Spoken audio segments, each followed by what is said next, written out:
My brother told security I wasn't family. At the party I helped pay for. So I cut him off, posted the receipts, and watched his life fall apart. One eviction notice at a time. Hey Reddit! So I, 25 male, just found out what happens when you give too much for too long and finally ask for basic respect. You get kicked in the teeth by your own family. This isn't some sob story. This is me laying it all out after being treated like a walking wallet, while my younger brother Ryan, 22 male, got praised for breathing. Let me give you some quick context so you know I'm not just being dramatic. My family has been playing favorites since Ryan was old enough to whine for a new Xbox and get it. I was the mature one, the responsible one. Translation: do everything, get nothing. Example: when I turned 18, my parents made me start paying $350 a month to stay at home. Not a joke. Same room I grew up in. Same creaky bed. Same wallpaper from when I was 12. $350 a month or hit the road. So I paid. Worked part-time at a tire shop. Finished school. Handled it. Ryan turned 18. They literally gave him my old room. After I moved out, bought him a flat screen and said, he's still finding his path. Finding his path looked a lot like sleeping until noon and streaming Fortnite for 9 hours straight. I once came home to visit and found him wearing my hoodie, the same one I'd been looking for since Thanksgiving. I said, dude, that's mine. And he said, well, you don't live here anymore. I looked at my mom. She said, maybe don't leave stuff behind if it's that important. That was just normal. Anyway, I moved out at 21. Got a steady job in logistics, lived lean, saved like hell. And guess what? The second I hit stable ground, my parents started hitting me up for help.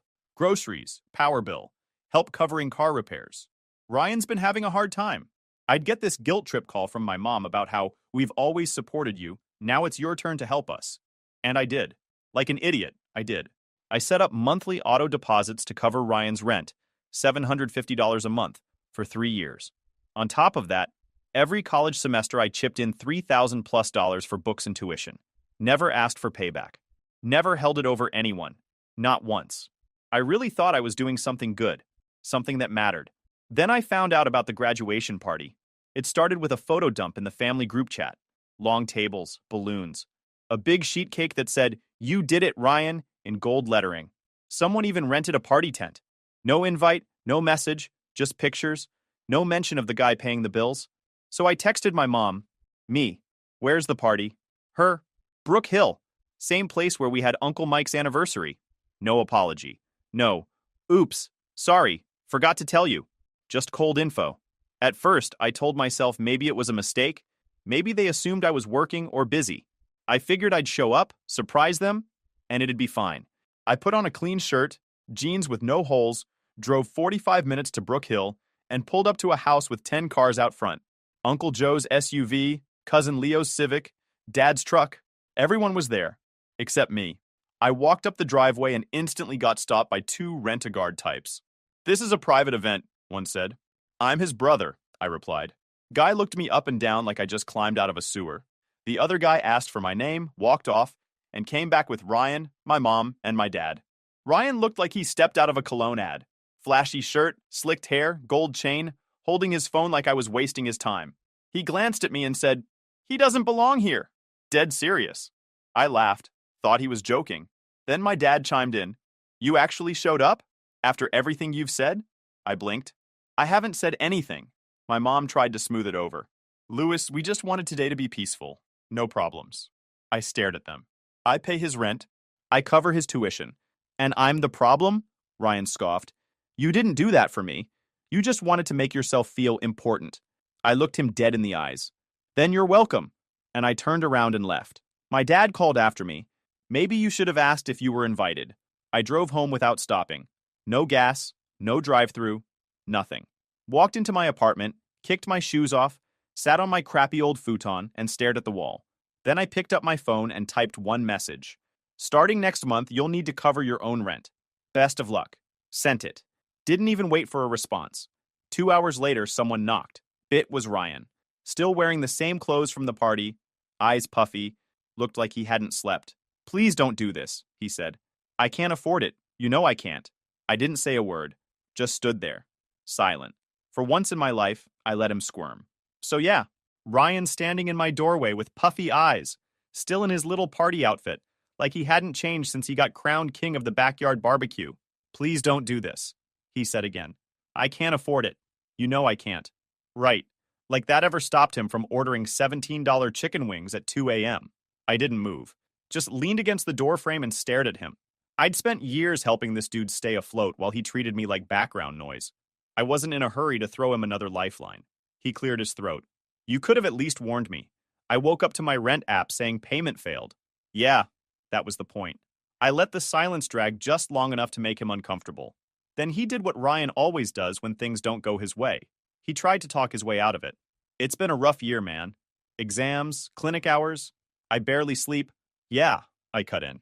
I remember those Instagram stories. The late night tacos. The beach weekend. The random trip to Miami. That looked exhausting. He looked like he wanted to say something back, but couldn't figure out which lie to go with. Every month I paid your rent. Every term I helped with school. Every time Mom texted that the fridge was empty. Who covered it? I asked. You did, he mumbled. Right. And then you told security I wasn't family. He looked away. It wasn't like that. Exactly like that. Word for word. He sighed and stepped inside without asking.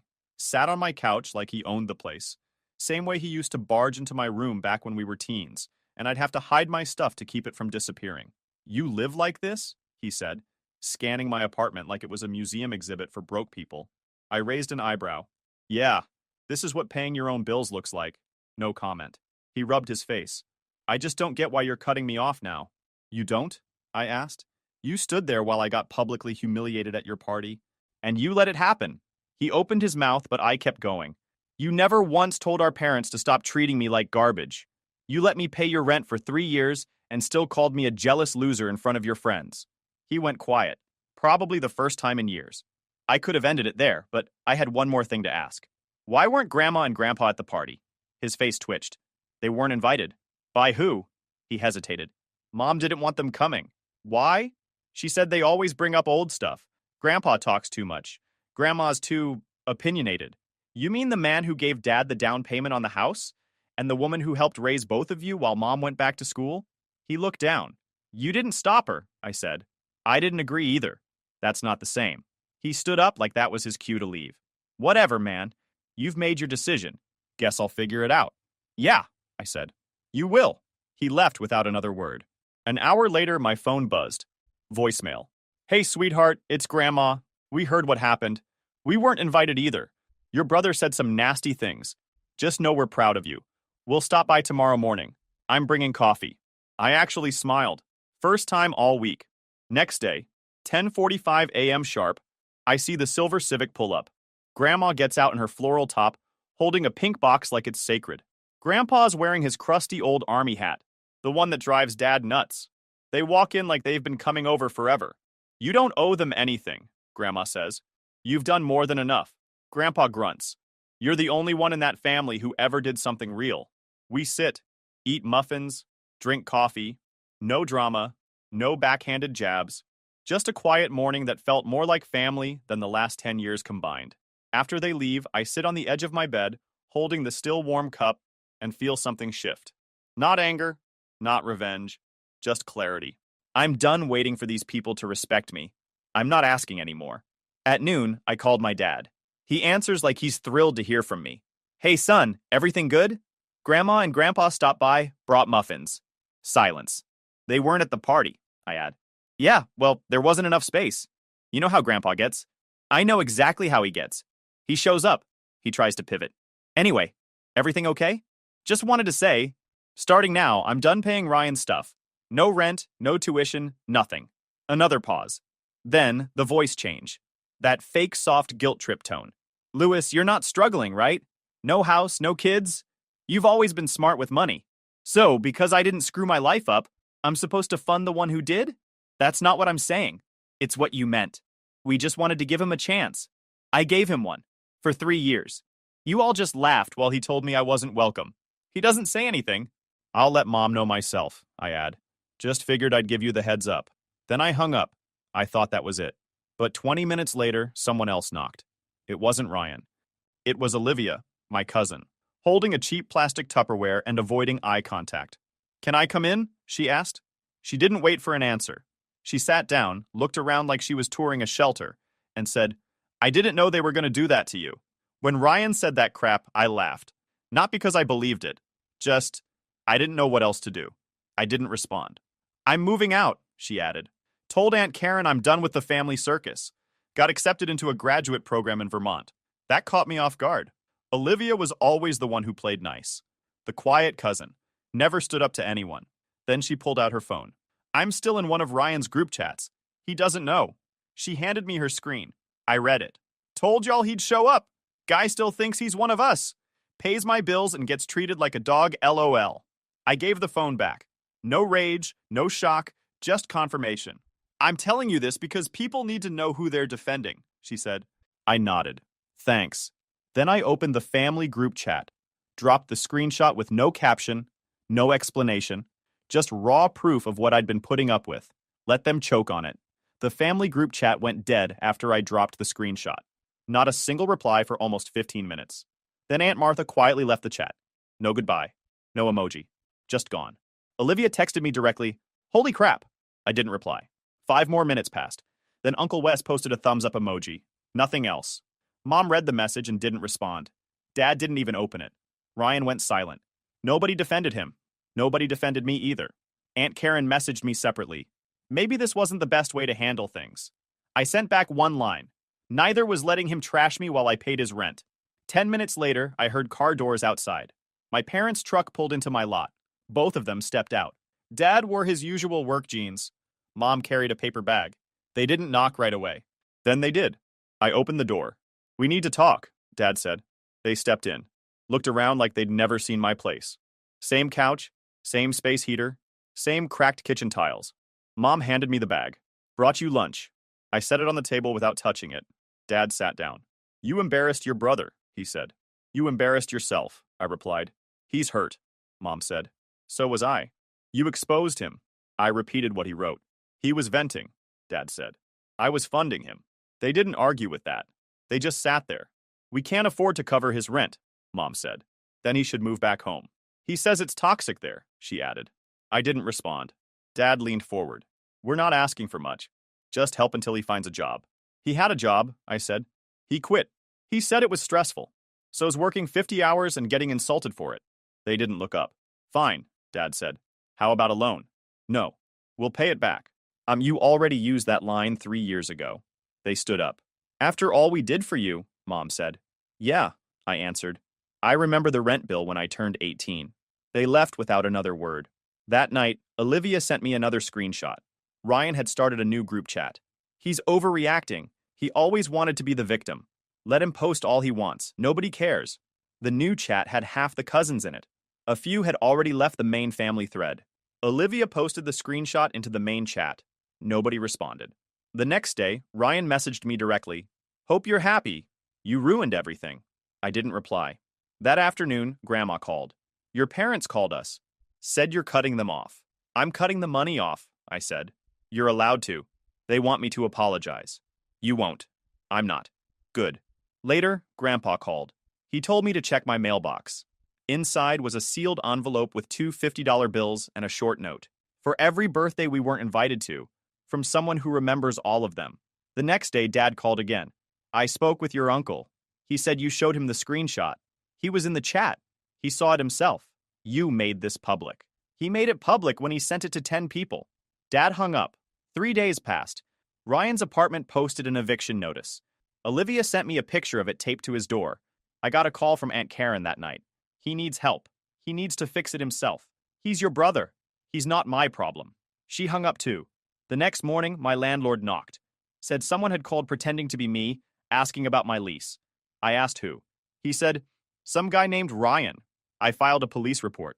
That night, I moved my savings to a new account and changed every password I had. 2 days later, I got a text from a random number. Hope you enjoy living alone forever. I blocked it. Grandma dropped off more muffins. You don't have to keep defending yourself, she said. I'm not. I'm just done being useful to people who don't treat me like family. She nodded, left the box, and didn't stay long. By the weekend, half the family stopped talking to me. The other half messaged things like, you did the right thing, but never said it publicly. I cleared out the family group chat and left it. Next week, Ryan posted a GoFundMe. Title, Trying to Stay Afloat After Unexpected Setback. It had 3 donations. None from family. I reported it for false information. It got removed. The day after that, my mom texted, "You made your point." I left her on read. That Sunday, I got a knock on my door. It was Uncle Wes. He handed me an envelope. Inside was a single note. Some of us always knew. We just didn't say it. Until now. There was no money inside. Didn't need any. Monday morning, I got a message from an old neighbor. He said Ryan was back home now, complaining about how everyone abandoned him. That he was telling people I cut the family off over a party. I sent him the screenshot. He left me on read. That night, Olivia tagged me in a post. Sometimes you don't need revenge. Just stop giving people free passes. She posted it with the picture of the party decorations, the ones I was never invited to. The next comment was from someone I didn't know. Damn, that dude who paid for everything and got iced out? I saw that story on Reddit. Yeah, she replied. That's my cousin. He finally stood up for himself. 2 days after Olivia posted the screenshot, Ryan called from a new number. I get it, okay? I messed up, he said. Yep. I didn't mean what I said in the chat. You typed it. It was just a joke. You're evicted. Still funny? Nothing. Then, can I crash at your place for a while? Just a week or 2. No. Not even a few days? No. I'm your brother. You told security I wasn't. Click. 2 hours later, Mom sent a group message. Ryan's going through a lot right now. We're asking the family to support him. Everyone makes mistakes. Aunt Karen chimed in. Publicly humiliating your own blood isn't how we solve things. Olivia replied, neither is mocking the person who paid your bills. Uncle Wes left the chat. Cousin Leo DM'd me. Took guts. About time someone said it. I didn't reply. That night, Dad called. You need to apologize, he said. For what? For blowing this out of proportion. I showed proof. You aired it in public. He bragged in public. You're not acting like family. You stopped treating me like family years ago. He hung up. Next morning, I got pulled into a quick meeting at work. HR flagged an anonymous ethics complaint about financial coercion and family abuse. My company traced the IP to a burner tied to Ryan's apartment. I submitted the police report. They asked if I wanted to press charges. I said yes. I froze my credit, changed all account info, locked down my socials. That night, Olivia messaged me again. He's saying you turned grandma against him. She wasn't on his side to begin with. Later, Olivia tagged me in a story. A picture of the family group chat exit screen. Caption. Sometimes cutting ties is how you stop bleeding. I didn't like it. Didn't repost. Just moved on. Saturday morning, a neighbor texted me a photo of my parents in his driveway, talking to his wife. Caption. Your folks are trying to clear your name. Thought you'd want a heads up. I didn't answer. An hour later, my doorbell rang. Certified letter from my parents. Typed message. Lewis, your behavior is shocking. Families forgive, not exile. We're heartbroken you're choosing revenge over healing. No signature, just mom and dad. I printed it. Stapled a note to the front. You only cared when I stopped paying. Mailed it back the same day. 3 days later, Ryan posted a GoFundMe again. Same title. New goal, $1,200. 2 donations. 1 from some random friend. 1 from a burner account I recognized from our shared Netflix login. I reported it. Got taken down. Thursday afternoon, Grandma dropped by. Muffins again. Still trying to guilt you? She asked. They've shifted to pity now. You don't owe them softness. You gave them years. She handed me a folded note. It was Grandpa's handwriting. When a man earns peace, he doesn't trade it for noise. I taped it above my sink. Next week, HR followed up. Case was escalated. Formal complaint filed, charges pending. Ryan didn't respond to the notice. Uncle Wes called. He's blaming everyone but himself. I said, let him. You need anything? I'm good. Keep it that way. That weekend, Olivia messaged again. He's staying in your old room now. Figures. Still telling people you overreacted. I didn't. He knows that. He just doesn't want to say it. I didn't reply. 2 days later, I got another package. No return address. Inside was the same hoodie Ryan stole from me senior year. Folded. Washed. Still smelled like fabric softener. No note. I put it in the donation bin outside my building. Next morning, voicemail from Aunt Karen. Your parents are devastated. Your brother's not eating. You proved your point. Now let it go. I deleted it. Tuesday afternoon, Olivia posted another update. This time a photo of her grad school acceptance letter. Caption. Some of us move forward. Top comment was from Grandma. And some finally stand still long enough to grow. Next morning, I got one last message from Ryan. Thanks for ruining my life. Hope you're proud. I deleted it. No reply. No need. The week after Ryan's final text, Grandma called. He's in the basement now, she said. Sulking, whining, still blaming everybody but the one in the mirror. Sounds familiar. Your mom tried guilt. Your dad went silent. Now they're testing shame. I'm not biting. You shouldn't. That night, Olivia sent a screenshot from the cousins group chat. Ryan had written, I don't care what anyone says, Louis should have had my back. He knows how hard things have been for me. Nobody replied. 3 cousins quietly left the chat. Uncle Wes texted me separately. You want help changing your locks? Already done. Friday morning, I got a letter in the mail. No return address. Just a folded sheet of notebook paper. Scrawled in Sharpie, you'll always be the villain when you stop playing the fool. Attached was a printed photo of me at my college graduation with the word ungrateful scribbled in red across my face. I didn't even flinch. Just dropped it into a folder with the rest of the garbage for the police report. Monday, I got an email from the company's legal department. Your brother filed 3 fake anonymous tips through our whistleblower portal, all tied to a masked IP, but the trail came back to his building. Do you want to testify? Yes. They served him papers the next day. Grandma called again. He tore it up in front of your father, then stormed out yelling about how you destroyed the family name. What did Dad do? Told him to clean the garage? Ryan screamed and slammed the door like a toddler. That Sunday, Olivia moved out.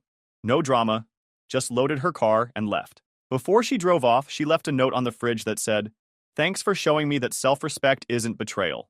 She texted me later that night. New apartment, new job lined up, new chapter. We didn't talk about Ryan. We didn't need to. Next morning, Ryan posted a fresh GoFundMe. New name. Same playbook. My family has abandoned me in my time of need. I'm not perfect, but I deserve a second chance. Please help me start fresh. It had 2 donations before it got reported and pulled down. This time, I didn't report it. Someone else did it faster. Midweek, I swung by the old house to grab Grandpa's old toolbox from the garage. I didn't call ahead, didn't knock. Just walked in, grabbed it, and left. As I was walking back to my car, Ryan stood at the upstairs window, arms crossed like a bitter extra in a high school play. Just watched. Didn't come out. Didn't say a word. 3 days later, Olivia sent another screenshot. Ryan had posted to his story. Sometimes the ones closest to you are the first to leave you bleeding. Nobody replied. Grandma visited the following weekend. Dropped off leftovers and a small tin box. This was your uncle's, she said. He wanted you to have it. Inside was a note he wrote years ago, before he moved away for good. There's always one kid in the family who does everything right and still gets treated like he doesn't belong. Don't let that keep you trapped. Leave the guilt behind. I pinned it on my fridge right next to my rent receipt. The following Tuesday, the company's legal team emailed again. Case closed. Cease and desist acknowledged. You're clear. I replied with one line. All debts closed. That evening, I deleted Ryan's number for good. Then my parents. Then Aunt Karen's. Blocked every number that didn't respect the boundaries I set. That night, I made dinner in my apartment. No guilt. No noise. No second guessing. I sat down, ate quietly, and didn't think once about who wasn't there. It was finally over. 6 months later, life moved on.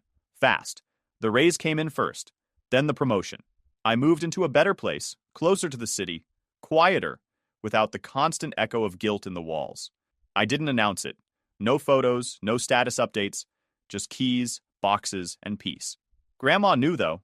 She helped me hang the curtains and left a new coffee maker on the counter. No more weak mornings, she said. The company issued an official memo. The harassment claim had been dropped. No further action needed. I printed a copy and shoved it in the folder with the rest. Closed. Filed. Done. I saw Ryan one more time, by accident. He was working part-time at a tire shop off the highway, pushing carts and checking tread. I pulled in for a rotation.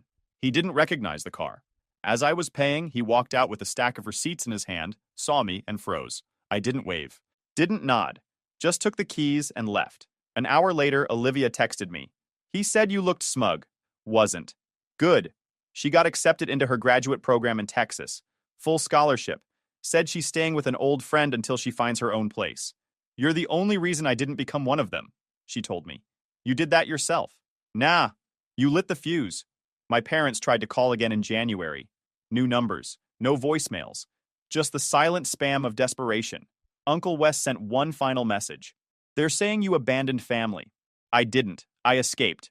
He hearted it. Never replied again. In March, Mr. Reynolds, my old high school history teacher, reached out. Saw your name in an alumni write-up. Glad to see someone turned out normal. Appreciate it. Still fixing cars on the side? Nope. Building something now. He sent a thumbs up emoji. That was it. I started my own business a month later. Consulting, logistics, private contracts. Boring to most people. Freedom to me. Grandma gave me the down payment. You're the only one who ever showed up when it counted. She didn't mean holidays. Didn't mean birthdays. She meant hospital runs. Roof repairs. Doctor bills. The stuff nobody posts about. Ryan's GoFundMes kept popping up. Different names, different lies. Same pleas. They'd get flagged within a week. He'd try again. People caught on eventually. Nobody shared the links anymore. Aunt Karen stopped trying to mediate. Olivia told me she went full meltdown after her HOA fined her for loud yelling on her front porch. Guess she found a new cause. Olivia visited once before leaving for Texas. She brought me a framed copy of our group chat screenshot, the one where I got kicked out and then proved them all wrong. Caption, receipt number 1. It hung next to my desk. My parents sent a letter on my birthday. Typed, formal, cold. We're sorry you feel hurt by our actions. We hope someday you can find it in your heart to let go of this anger and reunite with your family. I didn't respond. Didn't burn it. Just dropped it in the shredder. No theatrics. I checked on the old neighborhood once more. The house looked the same. Faded siding, overgrown lawn, 2 broken porch lights. Familiar sadness. I didn't knock. Didn't slow down. Just kept driving. Olivia sent a photo the day she left. 1 suitcase, 1 backpack, 1 ticket. Caption, leaving behind the noise. I didn't reply. Just sent a red check mark. She got it. By April, the business had 3 clients and steady cash flow. I hired a part-time assistant. Kid from a trade school, smart, didn't ask dumb questions. Paid him weekly. Showed up on time. Didn't complain. Ryan? Heard he lost the tire shop job. No call, no show 3 times in 1 week. The manager told Grandma he just disappeared. No explanation. No warning. He showed up outside my building once. Hoodie, hands in pockets. Fake I'm just in the area. Look. Security buzzed me. I told them to send him away.